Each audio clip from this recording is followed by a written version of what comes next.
سلمان بھائی میں یہ پڑھا تھا پیراڈائز لاسٹ، جان ملٹن، اور اس میں اس نے ابلیس کا نا ایک نظریہ پیش کیا جو کہ مجھے اس سے پہلے مل نہیں رہا تھا کہیں پر، یا پھر یہ سمجھ لیجئے کہ ایک بڑا ویئرڈ سا، ایک بڑا ان یوزول سا ابلیس کا پورٹریٹ بنایا گیا اس کتاب میں.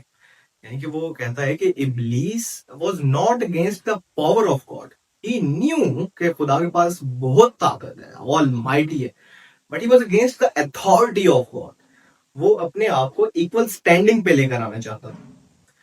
وہ یہ تسلیم کرتا تھا کہ خدا بھی پاورفل ہے اور مجھ سے کئی زیادہ پاورفل ہے، مگر وہ اس کی اتھارٹی کو اپنے اوپر نہیں حاوی ہونے دے سکتا تھا، یا پھر تسلیم نہیں کر سکتا تھا کہ یہ اتنا ہی اتھارٹیٹیو ہو جتنا میں ہوں، یا پھر میں اس سے کم اتھارٹیٹیو ہوں.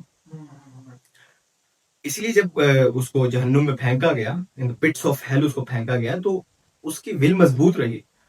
اس کی ہم یہ بھی کہہ سکتے ہیں کہ شیٹر ہوئی ایک دفعہ ego, but then he recollected himself, اور پھر اس نے آگے تقریر کی اپنے مشیروں کے سامنے، اور بڑی زبردست اس کی تقریر ملتی ہے جان ملٹن کے پیراڈائز لاس میں، ایون کہ بک 1 میں آپ کو مل جاتی ہے.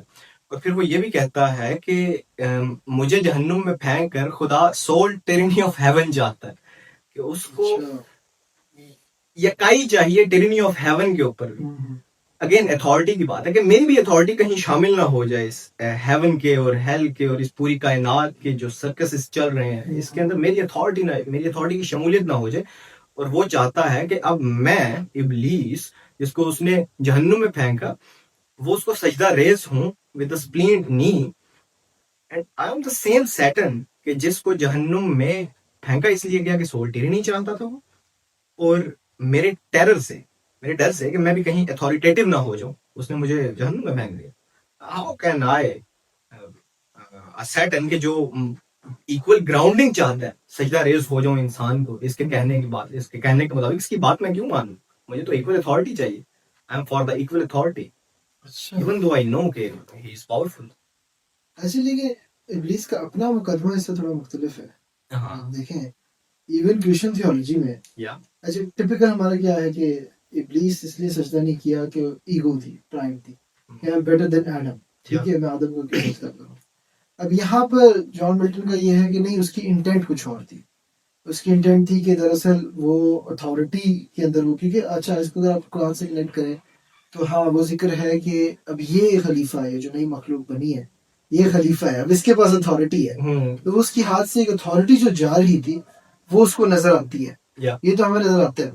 لیکن جب وہ اپنا جو اس کا مقدمہ ہے ابلیس کا، جب وہ خود اس کو ڈینائی کرتا ہے تو وہ کہتا ہے کہ میں اس کو اس لیے سجدہ نہیں کروں گا کیونکہ یہ میرے سے آدم سے اس کو مسئلہ ہے، اس کو خدا سے اس کو مسئلہ نہیں ہے. ایک ٹپیکل اس کو اسلامک تھیولوجی میں دیکھیں تو ابن کثیر ذکر کرتے ہیں کہ بالکل اس انسیڈنٹ سے پہلے ابلیس خدا تعالیٰ کے لیے ایک جنگ پہ نکلا ہوا تھا، ایک کیمپین پہ نکلا ہوا تھا جنات کے خلاف. جنات باغی ہو گئے تھے تبھی سمندروں کی طرف دھکیلا گیا. بالکل وہ جو واقعہ ہے کیونکہ زمین کے کناروں کی طرف دھکیل دیا ابن کثیر کے جلال سے. تو وہ ایک تو وہ تھا کہ میں نے اتنا بڑا کام کیا، برمودا ٹرائی اینگل ہو سکتا ہے. تو اچھا دوسرا یہ کہ ایون یہ فرشتوں والا جو معاملہ ہے، یہ فرشتوں نے جب کہا تھا کہ ایک خلیفہ آپ بنا رہے ہو تو یہ ظلم و جبر کرے گا، وہ اس کی بھی دلیل یہی دیتے کہ انہوں نے جنات کو دیکھا ہوا تھا کہ اس سے پہلے انسانوں سے پہلے جنات تھے نا، تو انہوں نے ظلم و جبر کیا تھا. تو فرشتے کہتے تھے اب ایک اور خلیفہ بناؤ گے وہ بھی ظلم و جبر کرے گا. بات تو صحیح کہتے تھے، بات تو ان کی صحیح تھی، لیکن وہی قرآن میں اللہ نے ان کو یہی کہا کہ مجھے وہ پتہ ہے جو تمہیں نہیں پتا. تو اب شیطان نے اتنا بڑا ان کا کام کیا خدا کے لیے، اتنی بڑی اس نے کیمپین کی، جنگ کی، وہ واپس آیا، وہ کوئی میڈل شیڈل ایکسپیکٹ کر رہا ہوگا، کوئی پروموشن ایکسپیکٹ کر رہا ہوگا، تو اس کو بھائی ڈیوٹی سے فارغ کر دیا، بلکہ سجدہ بھی کروایا. ہاں بھائی نئے آئے ہیں جو ان کو آپ نے سجدہ بھی کرنا ہے. 2x پنشمنٹ، ہاں ہیوملیشن اس کی پرائڈ کے لیے. اچھا 2x پنشمنٹ کا نا جان میں اس میں بھی آتا ہے ایک جگہ پہ ذکر، اگین بک 1 میں آتا ہے کہ ایک تو جہنم میں پھینک دیا. مشیر کہہ رہے ہیں ابلیس کو، یار ایک تو جہنم میں پھینکے گئے ہیں اور اوپر سے کام بھی کرنا پڑا ہے ادھر. اچھا ایک تو یہ پنشمنٹ ہے کہ جہنم میں پھینکے، ہیوملیشن یہ ہے کہ وہ جس نے پھینکا اس کے لیے کام بھی کرنا پڑا ہے اب یہاں پہ. ہاں تو یہ نہیں، میرا خیال ہے کہ ابلیس کی جو اصل پنشمنٹ تھی نا وہ اس کا مردود ہو جانا تھا. یہ بھی ایک ایسے ملتا ہے ہم اسلامک کانٹیکسٹ کے اندر. ہاں کہنے کا مقصد ہے کہ ابلیس کو جو ایک تھیولوجیکل کانسیپٹ ملتا ہے یہ ملتا ہے کہ حدیث کو خدا تعالیٰ سے کوئی مسئلہ نہیں تھا, وہ ڈیوائٹ تھا. یہاں تک کہ اس کا جو یہ رفٹ ہے آدم کے ساتھ وہ یہی ریس ہے کہ میں زیادہ ڈیوائٹ ہوں, ہاں کہ میں نے زیادہ خدا کی عبادت کی ہے, میں فیورٹ ہونا چاہیے. اچھا اس کے نا کچھ آثار صوفیزم میں بھی ہمیں ملتے ہیں. اچھا ان کے بارے میں میں چاہوں گا کہ آپ ڈسکشن کریں. یار صوفی جو ہے نا وہ دونوں طرح سے اس کو ڈیل کرتے ہیں. میرا خیال ہے کہ بنیادی طور پہ سوال یہ ہے کہ اچھا شیطان نے ایک یہ عمل کیا, اس عمل کی انٹینٹ کیا تھی, یہ ایک اوپن ٹو انٹرپریٹیشن سوال. اب جیسے کہ جان میٹل اس کی ایک انٹینٹ اور بیان کر رہے ہیں کہ ڈکٹیٹرشپ, اتھارٹیرینزم ایٹسیٹرا ایٹسیٹرا, لیکن صوفیہ اس کی مختلف دلائل دیتے ہیں کہ ابلیس کی اصل انٹینٹ کیا تھی. اب یہ جو آپ نے بات کی ہے کہ ہو سکتا ہے وہ اس کو زیادہ فیور دیں, اس کو زیادہ بینیفٹ آف ڈاؤٹ دیں, کیونکہ ہم نے بھی بات کی ہے کہ وہ اصل میں تو وہ کمپیٹ کر رہا ہے اپنی ڈیوٹ شپ میں کہ میں زیادہ ڈیوٹ ہوں. تو ایک صوفی بزرگ گزرے ہیں اس طرح کے, ایک عالم ہے بلکہ ان کا نام تھا عین القضات.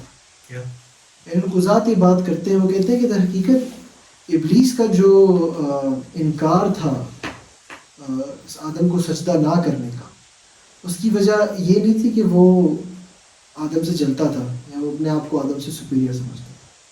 اس کی وجہ یہ تھی کہ وہ ڈیوٹ تھا خدا کا, اور وہ کہتا تھا میں خدا کے علاوہ کسی کو سجدہ نہیں کروں گا. لیکن خدا کی کمانڈ کے اندر وہ فلا تک نہیں نکالنا چاہتا تھا, یہ کمانڈ ہی غلط ہے. the level of love was کہ وہ خود کو بلیم وہ لے سکتے اپنے اوپر, لیکن وہ یہ بھی نہیں کہہ سکتا کہ یہ کمانڈ بھی غلط ہے کہ تیرے علاوہ میں کسی کو سجدہ نہیں کروں گا, اور وہ سجدہ کر بھی نہیں سکتا. تو اس نے سارا بلیم اپنے اوپر لے لیا. اٹس لائک نا کہ ایک نئی قسم کا مینڈا میرے سامنے کھڑا کیا جائے, کریٹر سیز میں کہ سجدہ کرو اس کو, but I am so ڈیوٹ for the creator کہ میں کہوں یار کیسے سجدہ کروں اس کو. یعنی صوفیہ اس کو اس طرح سے بھی سمجھاتے ہیں نا, انسان کے سامنے نئی مخلوق بنا دی جائے اور کہا جائے سجدہ کرو اس کو, تو دو قسم کی دونوں اقسام ملتی ہیں. ایک انسان اپنی عقل میں نہیں کرے گا, اور دوسرا وہ ہے جو کہے گا میں خدا کے علاوہ کسی کو سجدہ نہیں کروں. لیکن ایک پیراڈاکس ہے کہ ابھی خدا کا ہی حکم ہے کہ کسی اور کو سجدہ. ایک طرف محبت آ گئی اور ایک طرف حکم آ گیا, اب کس پہ چل. ہاں مجھے وہ بات یاد آتی ہے, بڑا حالانکہ ادھر بہت ہی کانٹروورشل ہے. حضرت علی کا جو واقعہ ہے کہ صلح حدیبیہ میں غالباً جو کانٹریکٹ بنا تھا اس پہ لکھا ہوا تھا رسول اللہ, تو جو کفار تھے انہوں نے کہا تھا کہ ہم اس پہ سائن نہیں کریں گے, ہم تو ان کو رسول اللہ نہیں مانتے. تو رسول اللہ صلی اللہ علیہ وسلم نے حضرت علی کو حکم دیا تھا کہ میرا نام یہ مٹا دو, لیکن حضرت علی ڈٹ گئے تھے, نہیں رسول اللہ میں آپ کا نام نہیں کاٹ سکتا, میں رسول اللہ کاٹ نہیں سکتا. اب آپ کہیں کہ بھئی یہ حکم کی نافرمانی ہے یا یہ عشق ہے. تو عین القضات جیسے جو صوفیاء ہیں وہ کہتے ہیں کہ شاید اس کی مطلب شاید کی والی بات نہیں ہے, وہ اس کو ایک ڈیولز ایڈوکیٹ کوائٹ لٹرلی لے کر چلتے ہیں. اچھا لیکن میں سمجھتا ہوں کہ یہاں پر نا یہ ڈسکلیمر یہ دینا بہت ضروری ہے کہ وہ کنکلوژن کیا نکالتے ہیں. وہ کنکلوژن نہیں نکالتے ابلیس ٹھیک تھا, وہ کنکلوژن جو صوفیاء کی ہوتی ہے نا وہ ہمیشہ یہ ہوتی ہے کہ کائنات میں ہر چیز کا ایک خاص رول ہے, بالکل, اور آپ کا کام اپنے رول کے ساتھ سنسیئر رہنا. ٹھیک ہے, تو اب شیطان کا یہ ایک رول تھا اور وہ اس طرح سے اس کو دیا گیا کہ وہ مردود ہو گیا. ان دی گرینڈ سین اس کا ایک رول تھا جس کو اس نے ادا کرنا ہی کرنا. ہاں, تو وہ کہتے ہیں کہ بے شک وہ انٹینٹ کچھ اور ہو سکتی ہے, مگر at the end of the day آپ کا رول یہی ہے. آپ نے نہیں اس کے ساتھ سمپتھائز کرتے پھرنا, ٹھیک ہی تھا. وہ یہی سے بات نکلا کہ آدھا علم جو ہے وہ علم نہ ہونے سے زیادہ آپ کو خوار کرتا ہے. ہاں ہاں بالکل, میں نے کہا اسی لیے آپ کنکلوژن نہ سنیں اور پوری کنورسیشن میں آپ پھر فتوی لا دے تو خود بھی سیٹلسٹ ہو جاتے ہیں جو فتوی نہیں کرتے. وہ سیٹلزم بقاعدہ ایک ریلیجس کلٹ ہے, تو اسی لیے تو میرا خیال ہے کہ یہ بھی ڈسکلیمر ضروری ہے. عین القضات تو یہاں تک وہ نا پھر نور محمدی سے کمپیئر کرتے ہیں کہ ایک طرف شیطان کی تاریکیت ہے, اس میں ایک سرٹن رول ہے اس کا, اس کی جو بھی اوریجن ہے, اس کا جو بھی انٹینٹ ہے وہ ہو سکتا ہے کچھ اور ہو, لیکن ان کمپیریزن ایک نور محمدی ہے صلی اللہ علیہ وسلم. اور اس سے جو پھر وحی ہے اور جو ہمارے اوپر جو احکام ہے, مسلمان کے اوپر جو احکام ہے کہ آپ نے جی اس کو فالو کرنا ہے, وہ آپ کی اپنی جگہ ہے کہ آپ کا یہ رول ہے. آپ نے نہ اس کے ساتھ سمپتھائز کرنا ہے نہ کچھ کرنا ہے, لیکن ان the grand scheme of things, چیزوں کی سینس بنانے کے لیے کہ ایسا کیسے ہو گیا کہ کیا خدا نے اس کے اوپر ظلم کیا، کیا خدا نے اس کے اوپر جبر کیا کہ وہ خدا کے لیے جنگ لڑ کے آیا اور اس کو خدا نے نکال دیا، یا ہوا کیا، اس گرینڈ اسکیم آف تھنگس کی سینس بنانے کے لیے. اور یہ ہر فلسفی اس سوال سے خاص طور پہ شیطان کے اس سے اس نے اسٹرگل کیا ہے. اقبال نہیں کہتے اسے صبح ازل انکار کی جرت ہوئی کیوں کر، مجھے معلوم کیا وہ راز تھا تیرا تھا، راز تھا کہتے ہیں وہ، تو اب امپلیکیشنز بندہ کیا لے اس کی.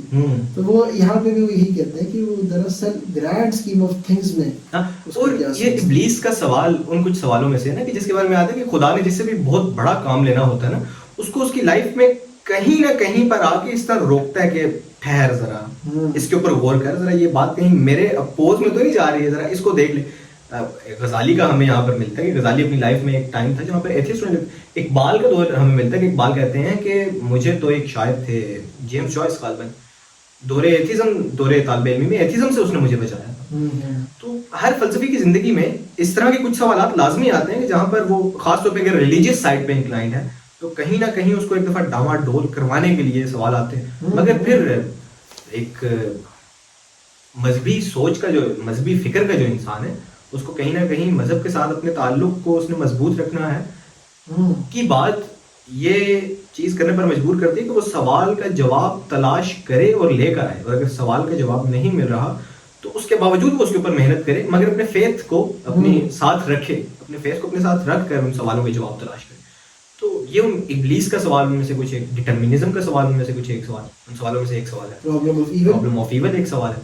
حالانکہ بہت سے لوگ اس کا جواب دینے کی کوشش کرتے ہیں مگر میں ایک یہ بات بھی ایڈ کرنا چاہوں گا کہ ہمارے یہاں نا اسی وجہ سے کیونکہ یہ سوال ان اٹ سیلف بلاسفیمی ہے، ہم نے وہ سوال کرنا ہی چھوڑ دیا. اور میں ہمیشہ یہی کہتا ہوں جب بھی ہم یہ بات ڈسکس کرتے ہیں جس سے بھی ہم کرتے ہیں، میں کہتا ہوں اس کی انٹینٹ یہ نہیں ہے کہ ہم ڈسپروو کرنا چاہتے ہیں کہ خدا نہیں ہے یا مذہب نہیں ہے یا فلاں چیز غلط ہے. اس کی انٹینٹ یہ ہے کہ یہ ماڈرن مین آف سائنس کے سوالات ہیں، یہ امپیریکل مین کے سوالات. اور اگر آپ آج ان سوالات کا جواب نہیں دیں گے تو کل کو آپ کی نسلیں یہی سوالات پوچھیں گی اور آپ کے پاس جواب نہیں ہوگا اور وہ دین سے پھر جائیں گے. اور ایون کہ ان سے آگے آنے والی نسلیں، ان کے بچوں کے بچے یہ سوال کریں گے to disprove and to avoid the religion instead of کہ ان کو جواب چاہیے، جواب نہیں چاہیے، چسکے چاہیے. تو یا ان کو بہانہ مل گیا، ہاں ریجیکٹ کرنے کا بہانہ مل گیا، مزے کرنے کا بہانہ مل گیا. ہاں فری ول ہے نا، اس کے بعد پھر کوئی ریسٹرکشن نہیں رہ گئی، انکار کر دیا مکمل طور پہ. تو یہ بھی اس کا ایک بہت بڑا ایلیمنٹ ہے.